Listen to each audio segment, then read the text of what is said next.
1 2 3 4 5 6. ஏடி பெரிய பொண்ணு, நமஸ்காரம் அத்தை.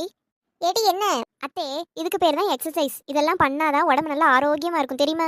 எனக்கு கொஞ்சம் தொப்பை போட்டுட்டே இருக்கு பாத்துக்க. அதுக்கு ஏதாவது செஞ்சா நல்லா இருக்குமா? சொல்லி தரவா உங்களுக்கு? ஓ சாரி தே. நான் பண்ற மாதிரியே பண்ணுங்க தே. இப்படி ஒரு அரை மணி நேரம் டெய்லி நின்றுட்டு வந்தா தொப்பை குறைஞ்சிரும் தே. உண்மையா வாட்டி சொல்லியா? ஆமா தே. நீங்க இது பண்ணிட்டு இருங்க தே, நான் போய் பாத்திரம் கழுவியேன். என்ன ஆட்டிட்டி மாட்டுச்சு நல்லா. ஏம்மா கழுத்து இதுக்கு மேல அண்ணற முடியலையே. ஏடி வாங்க பெரியம்மா. என்னடி வானத்தை பார்த்து மண்ணாந்து கடந்து ஏதோ பண்ணிட்டு கிடக்க? அது ஒண்ணும் இல்ல பெரியம்மா, ரொம்ப தொப்பை போடுது பாத்தீங்களா? என் மருமவானா தொப்பை குறைஞ்சிரும்னு அதான் சொல்லி கொடுத்துட்டு போனா பெரியம்மா. கையை ரெண்டையும் தூக்கி நின்னா தொப்பை குறைஞ்சிருமா? உன் மருமக சொன்னான்னு இதையும் நம்பியா பாரு. ஐயோ அப்படி ஆவாத பெரியம்மா. ஐயே இப்படி இருந்தா எப்படி? பார்த்து சூதானமா இருமா, அவகிட்ட லேசுப்பட்ட ஆள் கிடையாது போலையாவா?